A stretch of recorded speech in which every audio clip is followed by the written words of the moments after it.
Meus amigos, minhas amigas, eu convido vocês a assistirem o depoimento que o ex-ministro Aldo Rebelo acabou de prestar na CPI das ONGs no Senado Federal.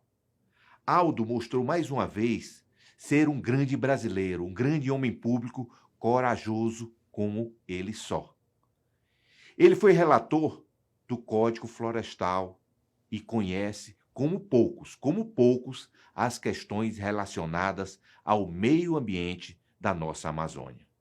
Vejam bem o que Aldo Rebelo falou sobre o papel das ONGs internacionais em nosso país. Tenho certeza que você vai se impressionar como eu. Assistam.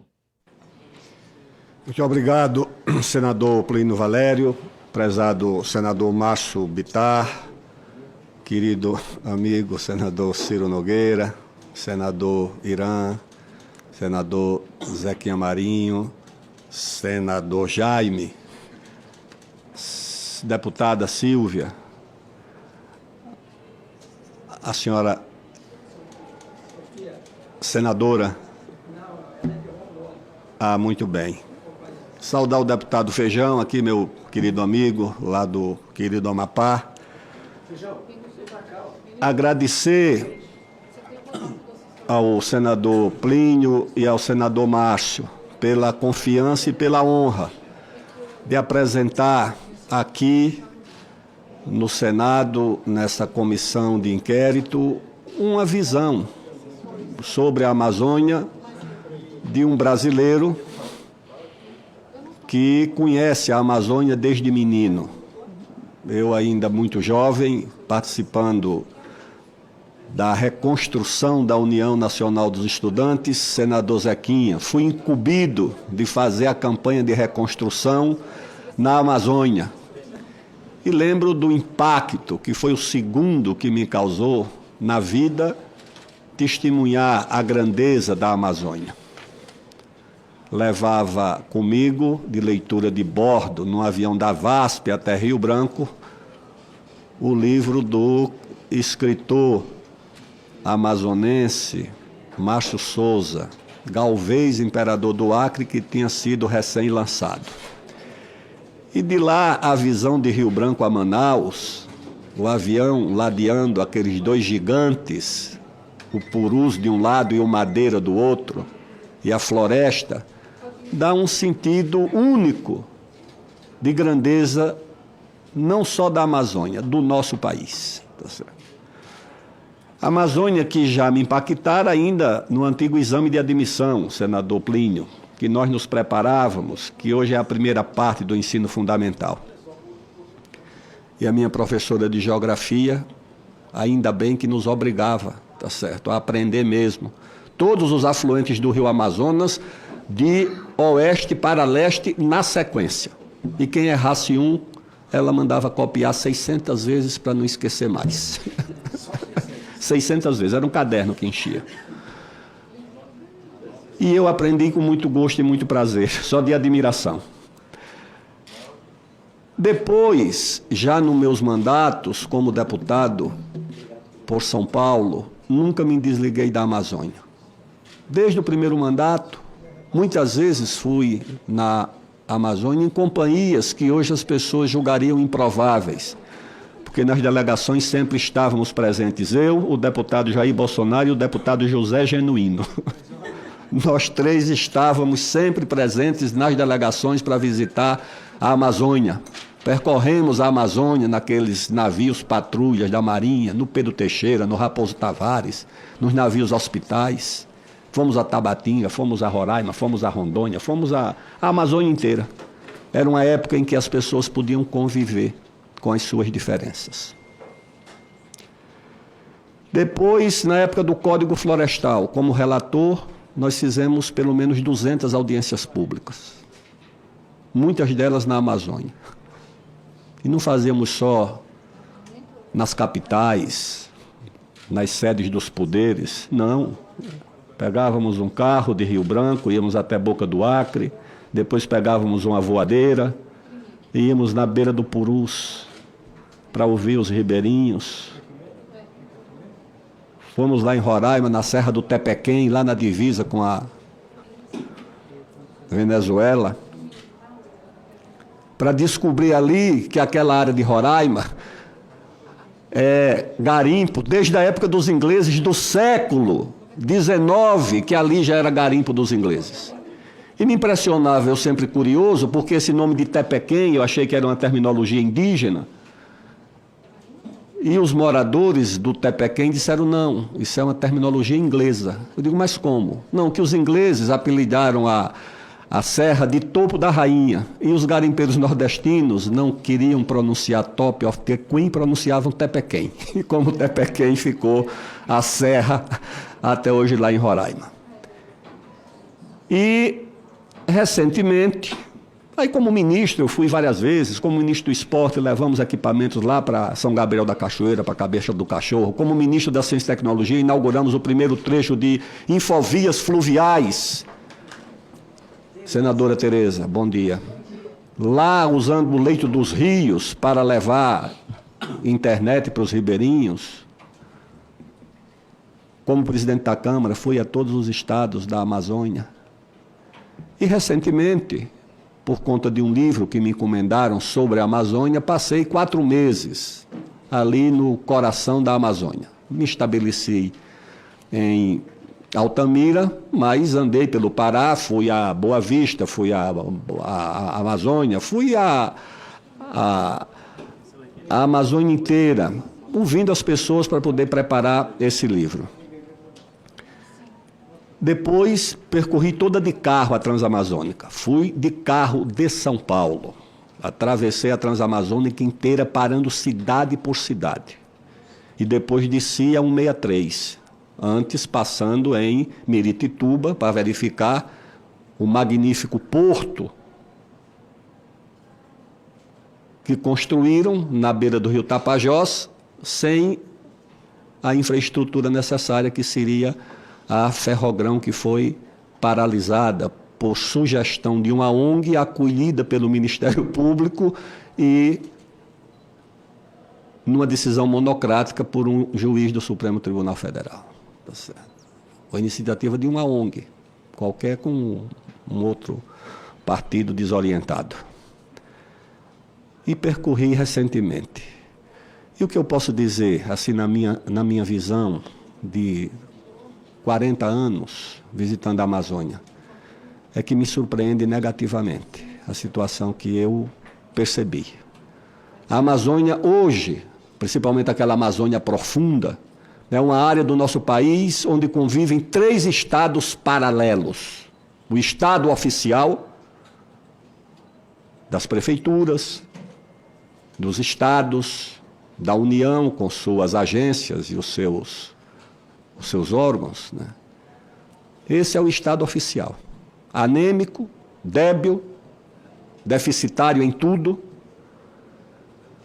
O estado do crime organizado, do narcotráfico, espalhando seus tentáculos pela Amazônia inteira, dominando os rios como vias de acesso para o tráfico nacional e internacional, e ampliando o seu poder social e econômico.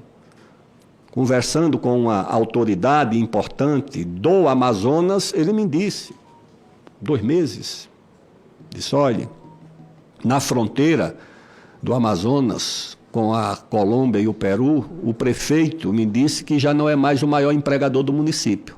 Perdeu esse posto para o narcotráfico. Se você anda nas ruas de Altamira, uma cidade de 120 mil habitantes, tem lá uma orla banhada pelo rio Xingu, e eu caminhava ali quase toda a tarde. A cada 100 metros, senador Zequinha, o senhor encontra uma pichação, cobrindo outra pichação, cobrindo outra pichação. É uma pichação do Comando Vermelho, coberta por uma outra do PCC, por uma outra da Família Norte, a cada 100 metros. E toda semana, as notícias de que jovens e mais jovens são trucidados nas chacinas e nos enfrentamentos entre o crime organizado. E quando você olha para a cidade, percorre a cidade, o aparato repressivo do Estado brasileiro, helicópteros, Polícia Federal, IBAMA, Força Nacional, viaturas, Parece uma cidade em guerra. Quando você pergunta qual a finalidade desse aparato, é para combater esse crime organizado? Não! Esse aparato todo está ali montado para ir atrás de um sujeito que está criando uma vaca, plantando uma roça de milho, criando uma cabra ou criando uma roça de cacau. É para isso que o Estado brasileiro mobiliza esse aparato, que eu vi pela primeira vez em 2010, numa audiência em Novo Progresso, quando nós tentamos descer em Novo Progresso, a pista de terra, a pequena pista de terra, um monomotor, tentando descer, a pista estava ocupada por um rebanho de vaquinhas, espantadas com a aproximação do avião. O avião deu 2 rasantes para afastar as vaquinhas e nós pousamos. Eu perguntei lá, prefeito, e essas vacas? Não, essas vacas são as vacas piratas do ministro Mink, que mandou apreender aqui. Tá certo. E quando você chegava na reunião, lá no lugar que a igreja nos destinou, tinham centenas de famílias apavoradas, em pânico. Senhoras e senhores, eu lembrei de uma cena da minha infância, da Guerra do Vietnã. O Vietnã tinha uma base muito grande, que todo dia estava nas televisões, era a base de Da Nang, de onde saíam as operações para combater os vietnamitas. Quando eu vi a base da Polícia Federal, do IBAMA e da Força Nacional em Novo Progresso, eu digo, é Da Nang. E esses agricultores são os vietnamitas, que eles vão pegar daqui a pouco. Agora, o que era aquilo? Aquilo ali, eles tratados como se fossem invasores de terra pública, quando, na verdade, o Ministério do Meio Ambiente tinha feito uma grande ofensiva de estender aquele Sistema Nacional de Unidade de Conservação em áreas já pré-tituladas, em áreas que o próprio governo tinha levado aquelas pessoas. Eu perguntei lá para o cidadão e o senhor, ele disse, não, eu vim do Paraná. Do Paraná fui para o Mato Grosso do Sul, do Mato Grosso fui para o Mato Grosso, do Mato Grosso me trouxeram para aqui. E daqui? Ele disse, daqui eu acho que eles vão me jogar no mar.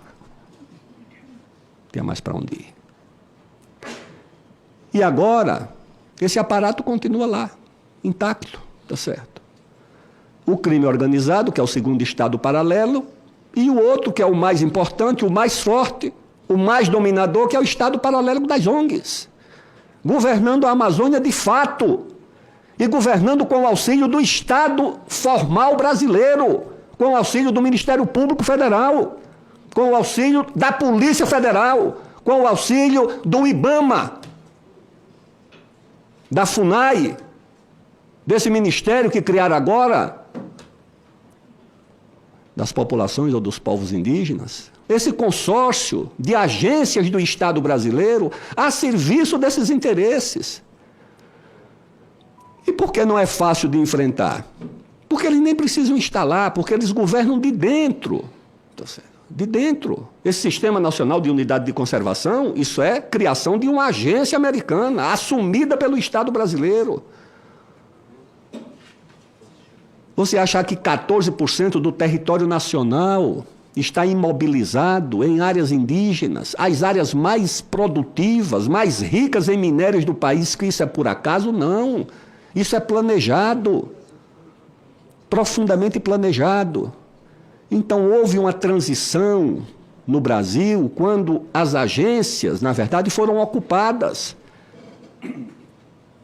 Um dos fundadores do ISA presidiu a FUNAI, e na presidência da FUNAI ele esvaziou a FUNAI e transferiu para a FUNAI, da FUNAI para as ONGs as atribuições do Estado.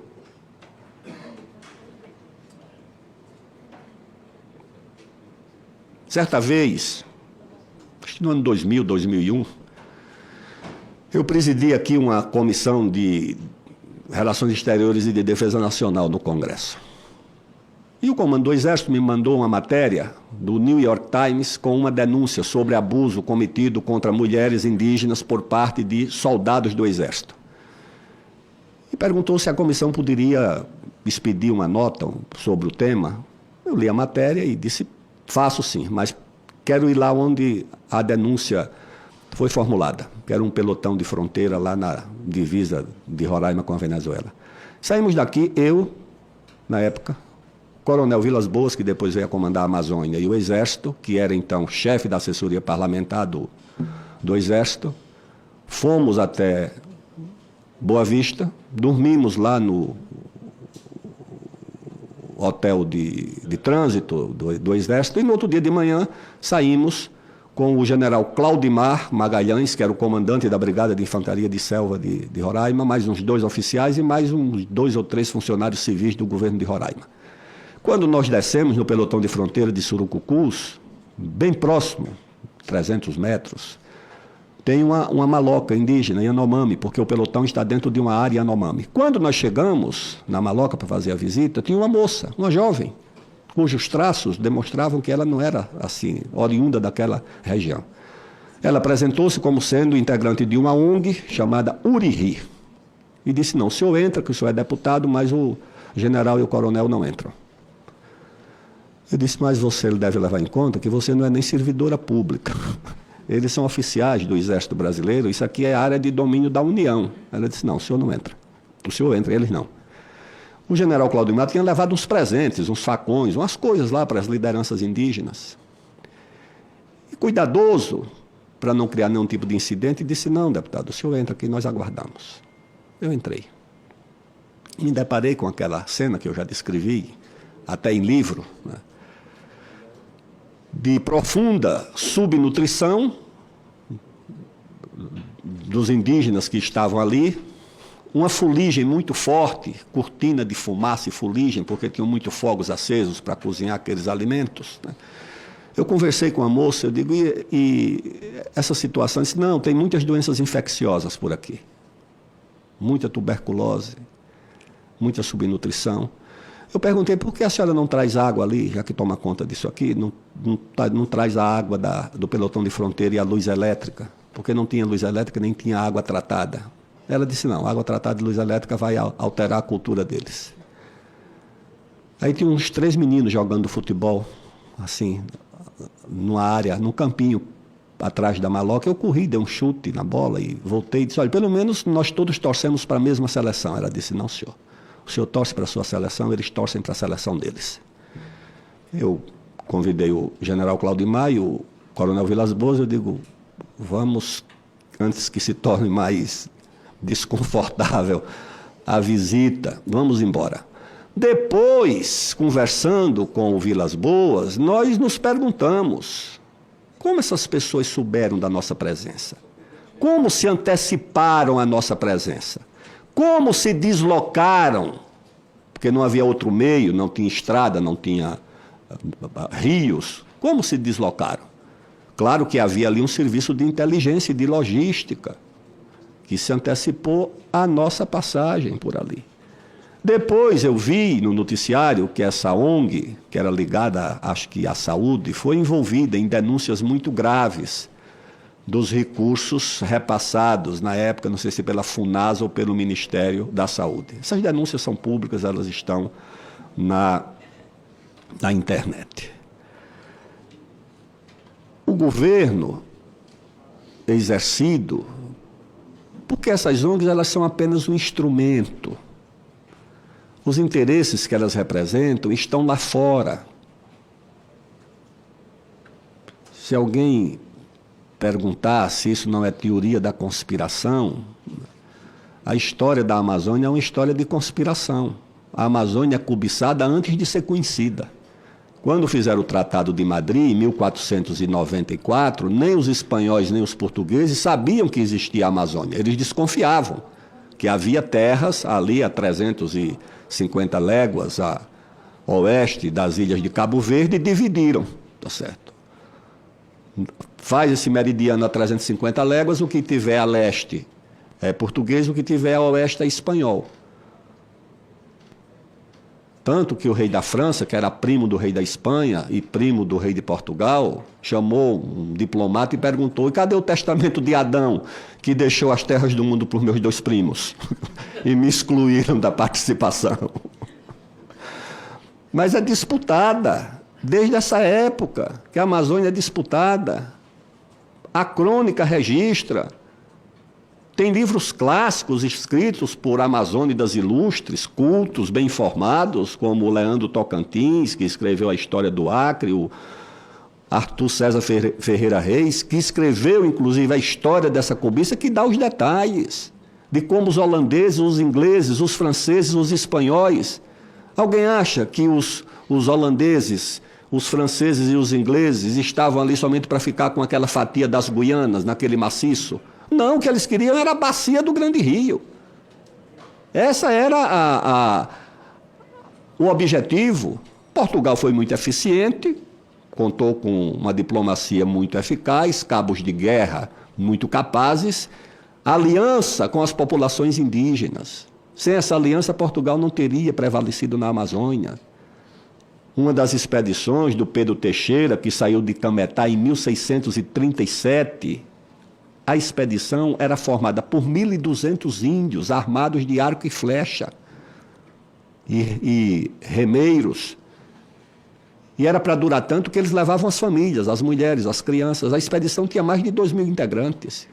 Saiu de Belém e foi até Quito. Não, até Quito. E depois voltou. O Raposo Tavares saiu de São Paulo para percorrer a Amazônia inteira. Saiu daqui de São Paulo, também com uns 1.000 índios e alguns portugueses. Voltaram alguns. Voltou tão desfigurado que a família não reconheceu quando ele chegou em casa, de volta em São Paulo. Foi até o Peru. O vice-rei do Peru ficou espantado com a ousadia desses bandeirantes e desses portugueses. Então é muita cobiça. A Guiana, essa Guiana aí, inglesa, que hoje está nadando em petróleo, crescendo 50% ao ano, o rei Carlos apoia as ONGs para proibir petróleo na Amazônia e no Amapá. Na Guiana inglesa ele foi o primeiro a chegar com as suas empresas.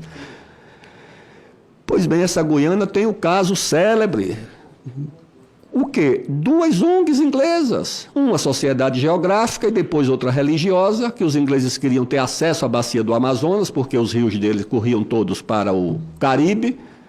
E eles mandaram 2 agentes, mapearam, comunicaram, depois mandaram um religioso, catequizou os índios, ensinou inglês. Quando o Brasil mandou retirar, isso o Brasil já independente, os pastores levaram os índios para Georgetown, pediram proteção à Inglaterra, e a Inglaterra mandou uma tropa. E nos tomou ali 20, acho, e 1.000 quilômetros, que deu acesso deles ao Rio Branco, e depois ao Negro, e depois a Guiana Francesa do mesmo jeito.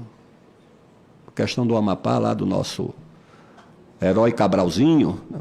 Eles queriam 500.000 quilômetros quadrados. O Barão do Rio Branco disse, olha, eles querem uma outra França aqui, porque eles queriam tomar conta dali do Oiapoque, no Oceano Atlântico, até o limite de Roraima. Todo aquele pedaço do Pará, do Amazonas e um pedaço de Roraima, eles queriam tomar conta, 500.000 quilômetros quadrados. O Barão do Rio Branco preparou uma defesa muito grande e o árbitro, que era o presidente da Suíça, nos deu ganho de causa 100%. Mas isso agora em 1904, 5, 6, que essa disputa está presente. O roubo das seringueiras, o maior escândalo de biopirataria da história, promovido pelo governo inglês, patrocinado, pago. O homem que veio cumprir essa missão. O Brasil produzia 95% da borracha do mundo. E já havia uma indústria de borracha, os navios já usavam, as indústrias já usavam. E os ingleses queriam levar a borracha da Amazônia para a Ásia. Pagaram um agente, que depois foi condecorado cavaleiro do Império Britânico pela acho que era a Rainha Vitória. Vitória, pronto. Esse homem, quando faleceu, teve obituário publicado no jornal Times, e ele contrabandeou 70.000 sementes de seringueira. Subornou a alfândega de Belém, ou de Santarém, e levou tudo para lá. Botou no Jardim Botânico de Londres, e do Jardim Botânico adaptou e levou para... E 30 anos depois, era a Inglaterra que produzia na Ásia 95% da borracha do mundo. Essa crônica está aí, presente. Desapareceu isso hoje? Por que desapareceria? Se você tem na Amazônia a maior fronteira mineral do mundo, depoimento lá de um geólogo de uma grande companhia que atua na Amazônia, sabe como é que ele pergunta sobre a riqueza da Amazônia? Ele diz: o senhor conhece a tabela periódica? Está toda na Amazônia. Tudo que o senhor imaginar que tem na tabela periódica tem na Amazônia. Aí eu vou fazer uma palestra em Paragominas. As pessoas dizem: olha, acabou de sair daqui uma equipe de pesquisadores da Alemanha que vieram atrás do, não sei se é camamu, é uma planta. Camu, vitamina C? É uma planta que vai consertar ou curar o Alzheimer. Os alemães estavam lá atrás disso, atrás dessa planta. Isso também está na internet. A planta que vai curar o Alzheimer, e os alemães estão atrás disso. Você tem a biodiversidade, a maior reserva de biodiversidade do mundo na Amazônia. É que nós temos, lamentavelmente, uma imprensa no Brasil que oculta os fatos sobre a Amazônia. Oculta, silencia, omite. O último congresso, depois daquele congresso do Egito, senador Márcio, do meio ambiente, isso. Em seguida teve a COP da biodiversidade em Montreal. A COP da biodiversidade de Montreal se confrontou com dois temas importantes, onde o Brasil foi protagonista. Quais eram os dois debates fundamentais? Primeiro, qual a porcentagem de biodiversidade que o mundo deveria proteger? Resolução da conferência: 30% da biodiversidade do mundo. Debate sobre onde proteger. Proposta do Brasil, que cada país proteja 30%. Proposta da ONU, dos países ricos. Meta global. Na meta global, se eu protejo 60% e o senador Ciro protege 0%, nós dois protegemos 30%. Então, a meta global era para jogar o encargo e a responsabilidade em cima de 3 países: Brasil, Congo e Indonésia. Era essa a meta. E foi essa a meta que foi estabelecida, a meta global. O Brasil perdeu. Isso foi em dezembro de 2022. A segunda discussão: a distribuição dos recursos gerados pela biodiversidade.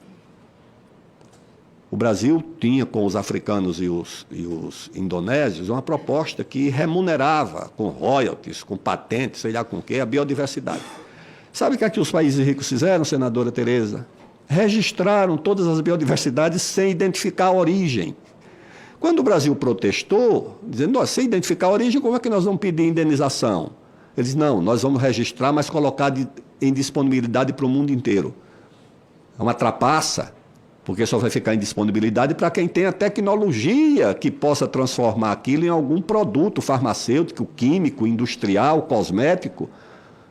Não adianta você distribuir livros para quem não sabe ler, não adianta você abrir a biodiversidade para quem não domina a tecnologia. Então é uma trapaça, é outra forma de biopirataria, e foi isso que decidiu. Isso tudo está lá na Amazônia.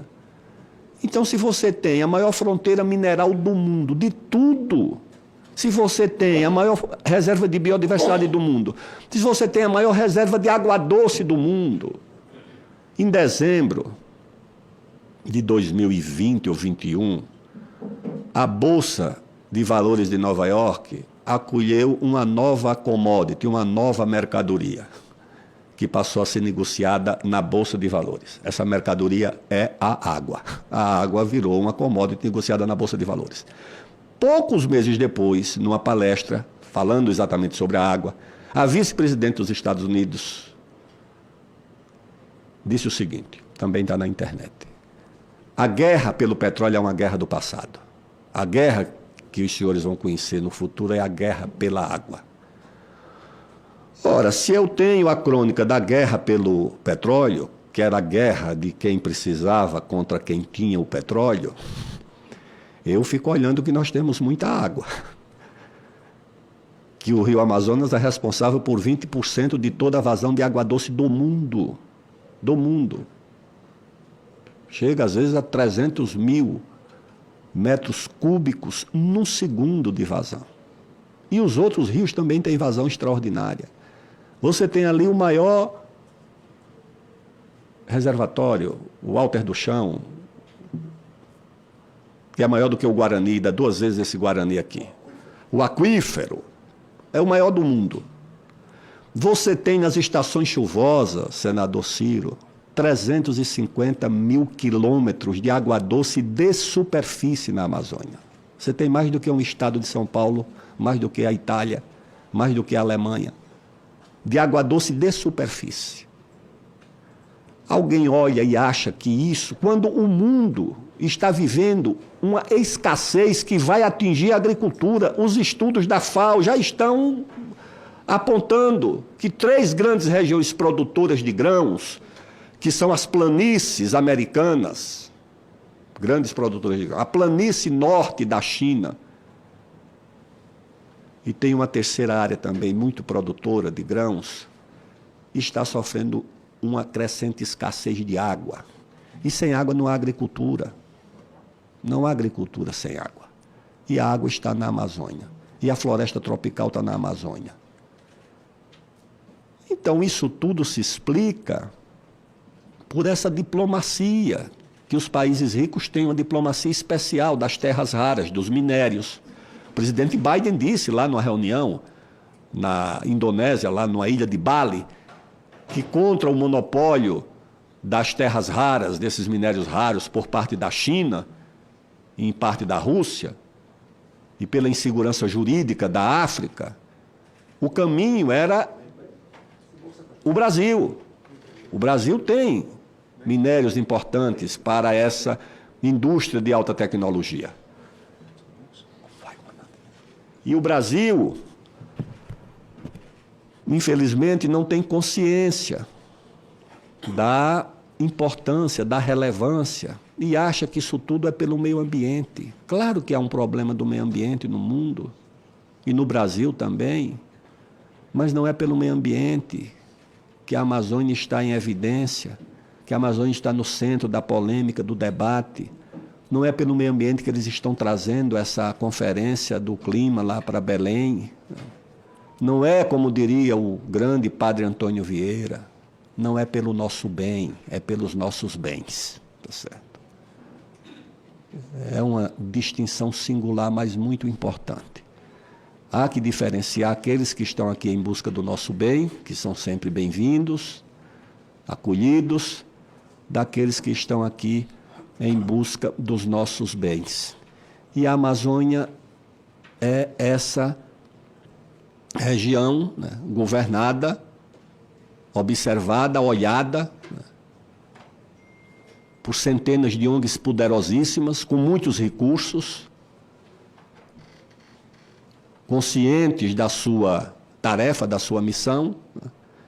Agora eu vi que o BNDES anunciou que já há 5,alguns bilhões, 5,3 bilhões de depósito no Fundo Amazônia.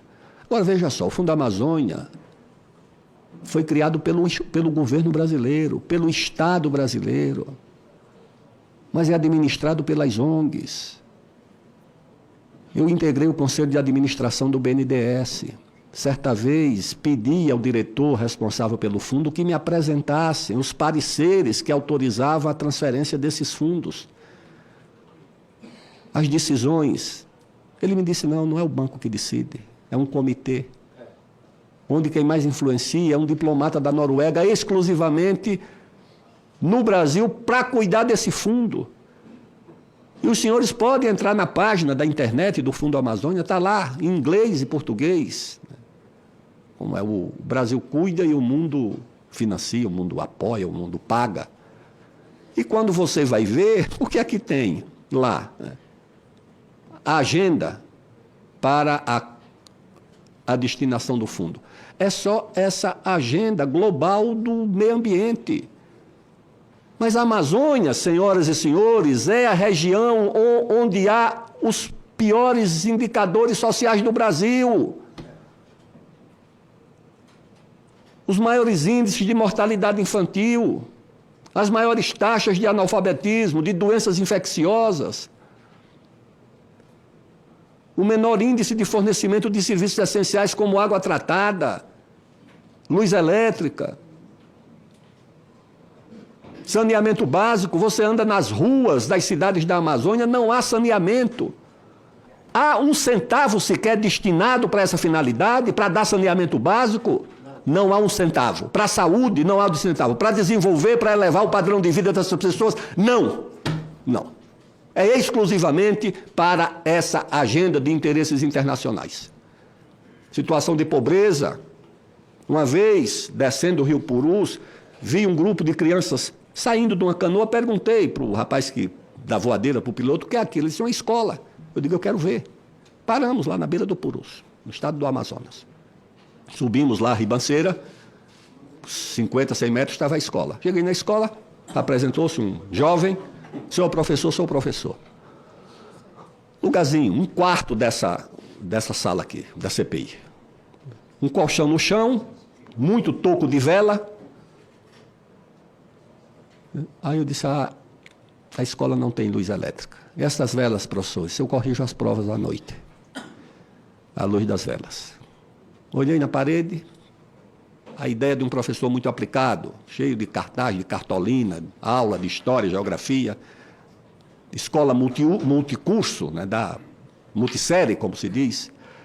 Vi também que a escola não tinha água tratada nem encanada, embora tivesse a 100 metros de um dos maiores rios do mundo. Eu voltei ao MEC, perguntei lá para uma assessora do MEC, eu digo, e essa situação? Ela disse, não, são milhares dessas escolas, todas na Amazônia. Agora, dessa vez, foi no Rio Xingu. Eu estava passando pelo Rio Xingu, olhei e digo, quero uma escola, quero ver a escola. Era um fim de semana, a professora não estava. Mas eu perguntei aqui. Não, aqui é uma professora. Ela vive e mora aqui. Dentro da selva, ela dorme sozinha. Uma menina, professora, dorme sozinha ali dentro da selva. Eu digo, só pode a mão de Deus proteger essa moça, numa situação daquela.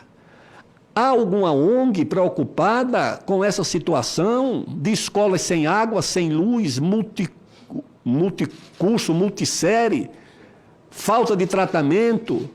Nas aldeias não tem água tratada, não tem luz elétrica. Há uma ONG preocupada com isso, com saneamento básico em todas as cidades da Amazônia, inclusive nas capitais. Eu não sei, Feijão, qual é o índice de saneamento da cidade de Macapá. Não sei. 3%, pois é. Isso é elevado, para a média da Amazônia é elevado. Belém, 3,67. Pois é. Porto Velho, 4. É isso. Agora, nas cidades de São Paulo, eu, como ministro, vi muitas vezes, né, a terceira estação de tratamento para cidades que já têm 100% de esgoto tratado, tá certo? Porque as cidades da Amazônia não têm os requisitos que o Estado brasileiro exige, que é projeto, porque não tem corpo técnico, e capacidade de endividamento, que só tem as cidades ricas. E o dinheiro que poderia ir para isso vai para as ONGs. Vai para as ONGs. Que vivem na Amazônia.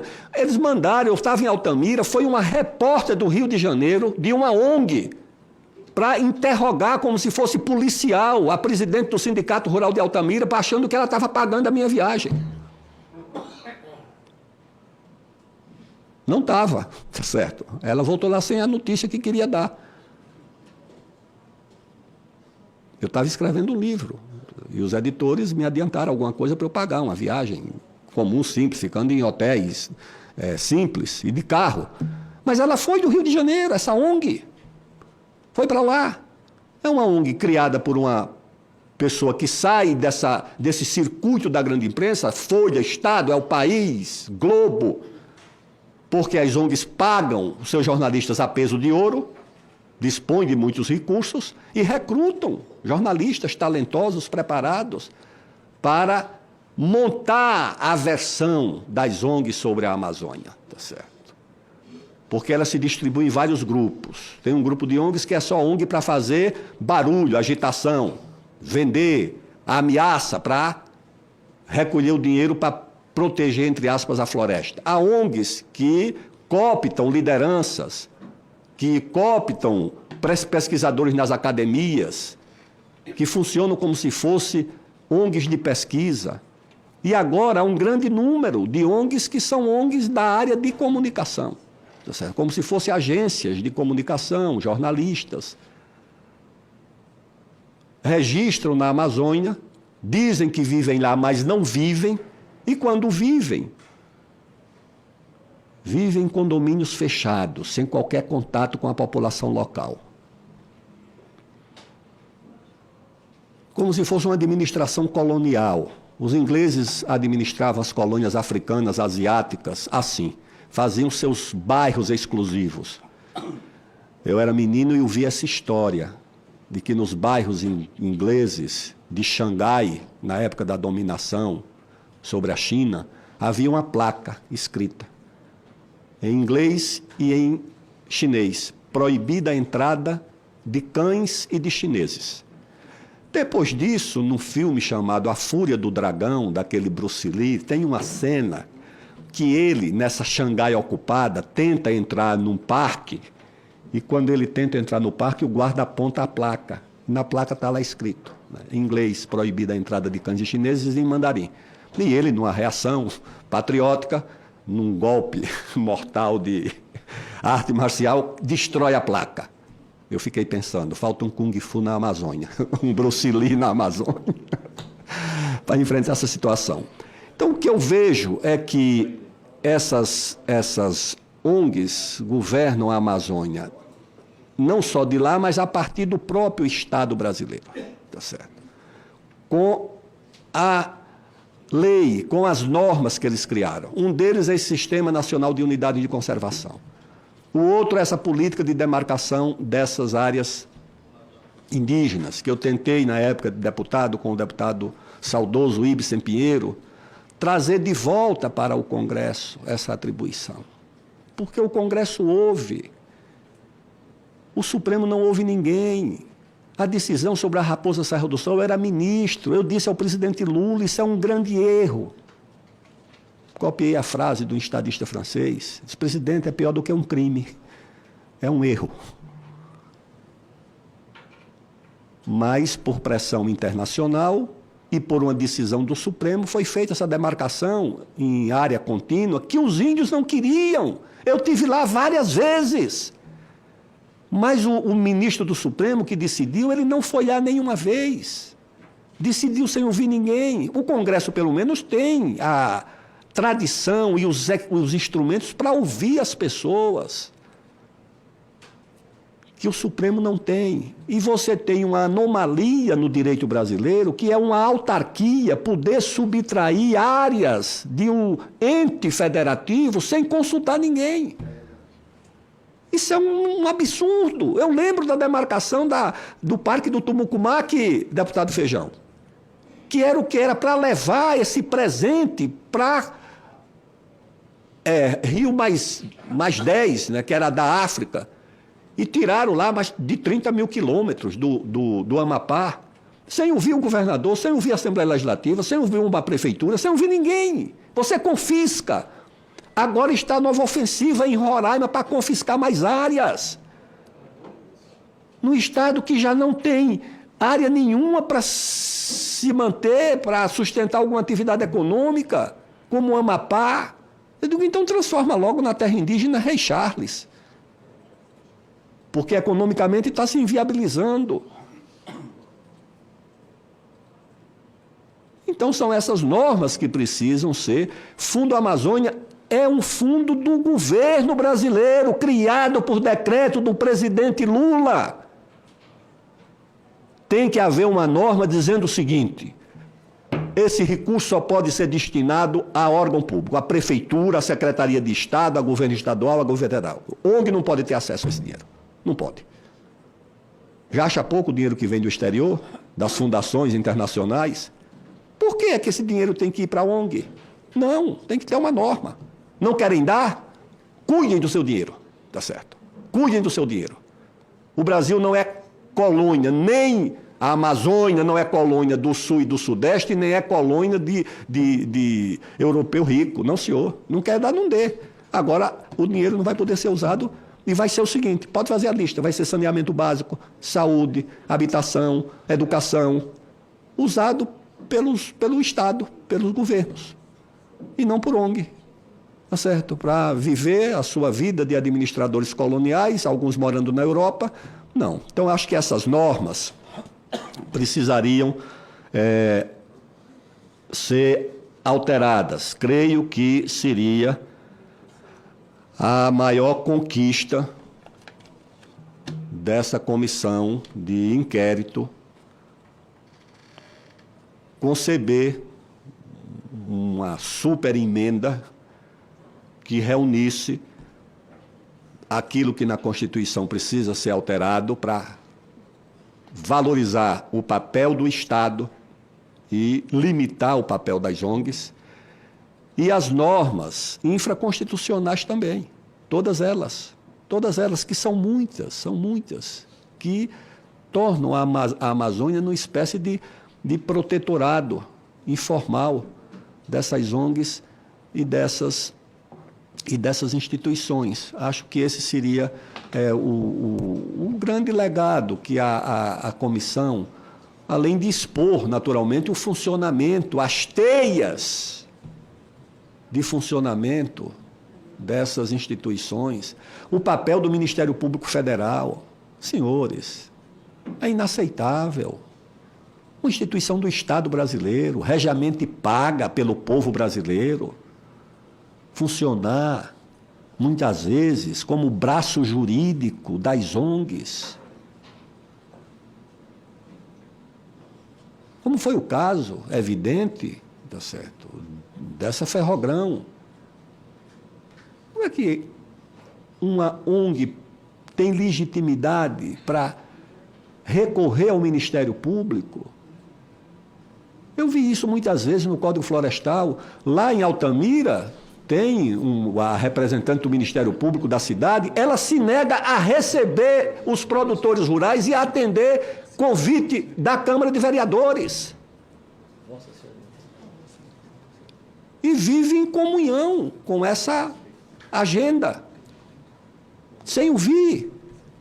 Aí você vê uma notícia que lá no Acre, eu conheço Santa Rosa do Purus, uma cidade pobre, lá na extrema fronteira.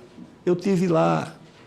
Na época, eu era ministro da Defesa, o prefeito procurou o senador Ciro e disse: ministro, deixa essa moça aqui. Era uma médica que nós tínhamos no pelotão de fronteira. Jovem, tenente, é a única médica que nós temos no município. E fez um elogio lá, diz: olha, ela atende aqui qualquer comunidade, vai a pé, passa a noite andando para chegar e atender. Só tem ela. E a moça pediu, disse: eu tenho aqui 2 anos, mas posso passar mais 2 anos. Aí querem fazer uma estrada ligando o município de Manoel Urbano a Santa Rosa do Purus. Para que a estrada? Para transportar doente, emergência. Se alguém tem uma apendicite ou uma mordida de cobra, não vai chegar com vida numa canoa. É para carregar as pessoas doentes, é para levar os estudantes, levar as mercadorias, e o Ministério Público entra com ação para proibir. Agora outra estrada, que é ligando Cruzeiro do Sul a Pucallpa. 200 quilômetros. É essencial. O Euclides da Cunha, em 1905 ou 6, quando foi lá na Amazônia fazer traçar as fronteiras do Brasil com o Peru, já deixou isso tudo escrito, que tinha que ter ferrovia. 1906, e disse uma coisa magistral: se o governo federal não precisa colocar um centavo aqui, toda a riqueza para construir já está na Amazônia. Isso é o Euclides da Cunha disse. Aliás, o nome do artigo, do ensaio dele, chama-se A Transacriana. Isso tudo já estava previsto pelos brasileiros patriotas. E agora o Ministério Público bloqueia tudo isso. Essa rodovia 319... Essa rodovia já existe. Agora aqui, uma vez, apresentaram uma medida provisória absurda, senadora Tereza, que era o seguinte: era uma via rápida para a construção de infraestrutura e reforma de rodovias e ferrovias. Agora, da via rápida era excluída a Amazônia. Eu disse: mas vocês beberam o quê quando fizeram essa medida provisória? Por quê? Eu digo: porque a Amazônia deve ter, sei lá, 3, 4 mil quilômetros de rodovia, o Acre deve ter 1.500 quilômetros, São Paulo tem 30 e tantos mil quilômetros, São Paulo vai ser beneficiado pela via rápida e a Amazônia está excluída. Por que razão? Então, eu creio que outra providência que o Congresso, o Senado, deveria adotar era manter as prerrogativas do Ministério Público. Todas elas. Agora, uma tinha que ser reordenada, que é o poder e a iniciativa de parar obras de interesse nacional e de infraestrutura. Isso ele não pode. Ele não pode porque ele não conhece, não é porque o menino fez um curso de Direito, passou 5 anos estudando no cursinho do Damásio lá em São Paulo, que ele virou especialista em infraestrutura. Por favor, tá certo? Não. Ele virou integrante do Ministério Público. Especialista em infraestrutura, não. E muito menos atendendo interesses de ONGs. Então, a sugestão que eu fiz ao presidente Lula, no primeiro governo dele, aliás, quando ele demitiu a Marina, um dia ele perguntou, numa reunião de 3 ou 4 pessoas, o que é que acontece que não sai um licenciamento no Ministério do Meio Ambiente? Alguém disse o óbvio, se não sai, porque quem manda no Ministério do Meio Ambiente é um comitê de 50 ONGs. 2 dias depois, o deputado Paulo Bernardo, que era ministro do Planejamento, deu uma entrevista. Não creio que tenha sido de moto próprio. Deu uma entrevista dizendo isso. A ministra pediu demissão. Aí eu cheguei na reunião de ministros e eu digo, olha, quer resolver a situação? Mande uma emenda, proposta de emenda à Constituição, com 2 artigos. No primeiro artigo, o senhor vai dizer o seguinte: obra de interesse público e de interesse nacional só pode ser paralisada por iniciativa do chefe do Ministério Público Federal, e não pelos milhares de promotores que entram com ação em Marabá no juiz de Bauru. Não, só pelo chefe do Ministério Público Federal, tá certo? Com recurso para o Supremo Tribunal Federal. Mas como não basta ir para o Supremo, porque passou 2 anos parado lá a imobilização da Ferrogrão, com prazo, 3 meses. Se o Supremo em 3 meses não decidir, está decidido, a obra está liberada. O primeiro artigo é esse. O segundo artigo, a definição do que é obra de interesse público e de interesse nacional. O que é obra de interesse público e de interesse nacional? Parágrafo 1º. Qualquer obra que gere emprego. Qualquer obra pública ou privada que gere emprego é de interesse público e de interesse nacional. Tem alguma coisa de maior interesse público e interesse nacional do que gerar emprego, senhoras e senhores? O parágrafo 2º, ou inciso, diz qualquer obra que pague algum tipo de tributo, ou municipal, ou estadual, ou como, por exemplo, a mineração, que deixa 65% da contribuição no município onde está o minério, que seriam os da Amazônia, os mais beneficiados. E o outro inciso, qualquer obra que ajude a gerar divisas para o país. Qualquer obra que preencha um desses requisitos, ou que gere emprego, ou que gere impostos, ou que gere divisas, é obra de interesse nacional e só pode ser parada investimento público ou privado, e só pode ser parada por iniciativa do chefe. Não muda nas atribuições, muda só na forma e no arranjo como ela se aplica. O chefe, o Supremo, senador Chico Rodrigues. Alegria em vê-lo. E com prazo. Eu disse a ele, ao presidente da época, pode enviar que nós aprovamos com 80% dos votos do Congresso, que esse povo dessa agenda tem prestígio no Parlamento Europeu, tem prestígio no Parlamento Americano, tem prestígio no Parlamento Sueco. No Congresso Nacional, eu nunca vi essa gente ter prestígio. Quem comanda o Ministério do Meio Ambiente e essa agenda? Quantos senadores tem nessa casa, o partido? Quantos senadores? Sim. Quantos senadores a ministra do Meio Ambiente tem na casa, o partido dela? Nenhum. Tinha um que saiu, por causa do Amapá. Quantos deputados? Acho que 1 ou 2. E o poder vem de onde? Claro que o poder vem de fora. O poder vem da embaixada dos Estados Unidos, da Noruega, da França, da Alemanha, da União Europeia. Ninguém tem dúvida disso. E quem quiser saber, consulte e acompanhe nas redes sociais a comunhão entre a diplomacia da Europa Ocidental e dos Estados Unidos com essa agenda e com os representantes dela que estão dentro do governo. É uma relação de certa promiscuidade política, de certa perda do pudor que o servidor público deve ter. Não deve se expor em determinadas reuniões com agentes estrangeiros, com representantes estrangeiros. Deve ter cuidado. Lamentavelmente, muitos dos que estão nesse governo não têm esse cuidado. Acho que perderam completamente o limite e uma parte do pudor que deve conduzir a vida de homens e mulheres que têm função pública na relação com os estrangeiros. É isso que eu vejo nas redes sociais. Então, o Congresso pode fazer isso. Na época, o governo não quis mandar, por causa da proximidade de setores importantes do governo com essa agenda. E agora eu vejo o presidente Lula dizendo, não, mas não pode ser o santuário. Mas o santuarismo está dentro do governo dele, tá certo? Os santuaristas estão dentro do governo dele, praticando o santuarismo, perseguindo qualquer forma de atividade econômica. Senhoras e senhores, quando eu digo que esses dois governos paralelos se alimentam, é porque, senador Chico Rodrigues, quando as ONGs e o Estado brasileiro imobilizam a atividade econômica, criam mão de obra para o narcotráfico. Eu vi lá no sul do Amazonas, produtores que me mandam, olha, meus sobrinhos estão saindo, não querem mais ficar aqui. Por quê? Lamentável, né? Porque tem mais aparato do Estado perseguindo o agricultor do que perseguindo o narcotráfico. É isso que acontece na Amazônia. Tem mais mobilização, mais dinheiro, mais recursos, mais Polícia Federal, mais Força Nacional perseguindo o agricultor, criador de vaca, confiscando, levando ao suicídio, do que perseguindo o traficante. Eu moro em São Paulo, que é uma cidade violentíssima.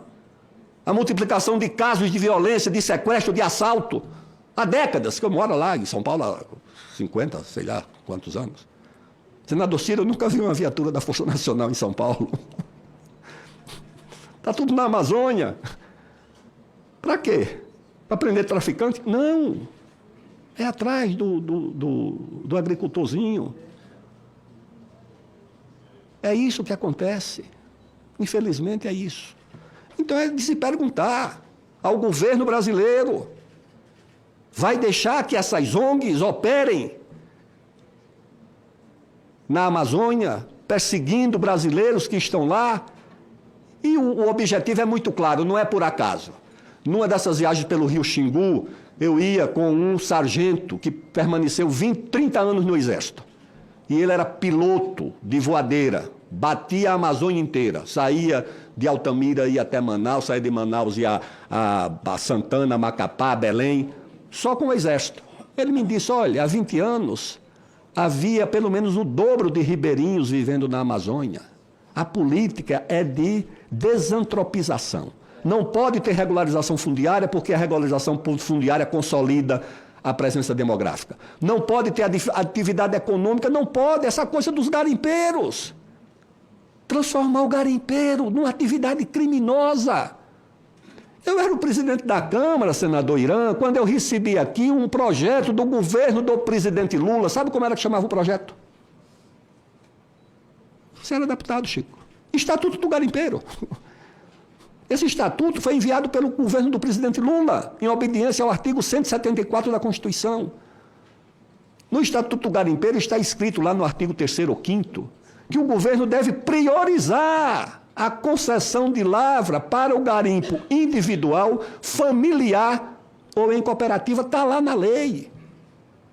E o que é que os governos fizeram? O último, porque tem também na lei a previsão de reserva garimpeira. A última foi o presidente Figueiredo que fez para alocar os garimpeiros que saíram de Serra Pelada. O que é que o governo fez? Ministro do Meio Ambiente, transformou essa área em unidade de conservação. Não se criou uma unidade para o trabalho desses brasileiros, quando todo mundo sabe que ali na Amazônia a atividade de garimpo existe há muito tempo, no Brasil inteiro. Os americanos devem a Califórnia aos garimpeiros. Os garimpeiros fundaram Cuiabá, os garimpeiros fundaram Goiás Velho, os garimpeiros foram para o Mato Grosso, os garimpeiros saíram pelo mundo afora. Então, criminalizar por quê? Se tem garimpeiro criminoso, trate como criminoso. Se tem médico criminoso, trate como criminoso. Se tem advogado criminoso, trate como criminoso. Agora, eu não vi ninguém criminalizar toda uma categoria humana por conta do crime de 1, 2 ou 3, tá certo? Sabe por que é? É porque os 900, 600 mil garimpeiros que tem na Amazônia, tá certo? Não são objeto de compra de ONGs. Essa é uma diferença que faz. Não estão à venda para as ONGs. E é o tipo humano que conhece a região inteira. Eu falei para o pessoal do Ministério da Justiça, cuidado, vocês querem resolver um problema, mas cuidado com o que vocês vão fazer depois, tá certo? Para esses garimpeiros não serem recrutados para atividade criminosa. É preciso ter cuidado com isso. E acho que o cuidado não deve ser só da Amazônia ou dos amazônidas, que vivem lá, lutando com muita dificuldade. Isso deve ser um cuidado do Brasil, das instituições nacionais. E, em primeiro lugar, do Congresso Nacional, já que, nesse atual governo, a agenda da Amazônia, infelizmente, não nos dá nenhum tipo de expectativa e nem de esperança. É preciso cuidar agora, cuidar da agenda da COP, que vem aí, tá certo? Porque isso... A primeira conferência do clima, eu vou dizer isso e encerrar. A primeira conferência do clima foi a Conferência de Estocolmo de 1972. Foi a primeira conferência do meio ambiente da ONU.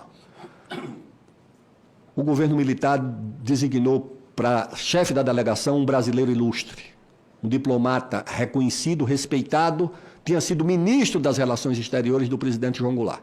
Não foi cassado, permaneceu, era embaixador do Brasil da ONU e foi designado. Na primeira reunião, quando o embaixador americano, que era um homem também muito preparado, muito ilustre, apresentou a agenda, ele disse, não, essa agenda não. Essa agenda é a agenda do meio ambiente sem uma coisa que o Brasil julga essencial, que é o desenvolvimento. Ou é meio ambiente e desenvolvimento ou não tem a conferência. A discussão foi dura, os diplomatas chegaram a se levantar das próprias cadeiras para um entreveiro mais sério. Mas o Brasil venceu. E a agenda teve que ser a agenda do meio ambiente e do desenvolvimento. E ele cunhou uma expressão atualíssima. Ele diz: o que vocês não querem não é a questão do meio ambiente. O que vocês querem é o congelamento do poder mundial. Essa foi a frase do embaixador Araújo Castro. Congelamento do poder mundial. Tem livros sobre isso. O congelamento do poder mundial ainda permanece. Porque o nosso vizinho mais importante, mais rico, mais poderoso, já está numa disputa dura com a Ásia, com a China. Tudo é disputado, o microchip é disputado, o processador é disputado, o 5G é disputado, e o Brasil no meio dessa disputa. Agora, senhoras e senhores, imaginem uma China aqui no hemisfério americano. Não basta uma na Ásia, vai ter uma aqui, porque o Brasil desenvolvido não vai ser uma Suíça, não vai ser uma coisa pequena, uma Dinamarca, uma Holanda.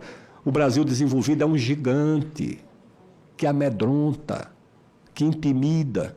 Então é preciso congelar. E onde é que está a fronteira promissora da redenção da nossa pátria, senhores?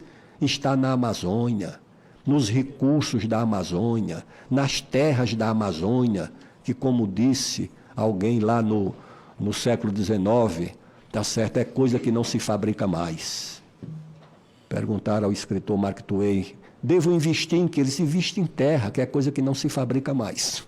Então é isso. O mundo, no ano passado, fabricou milhões de celulares, de aviões, de televisores, mas o mundo não fabricou nenhum hectare de terra, tá certo? Quem tem, tem. E o Brasil tem muita. Muito obrigado.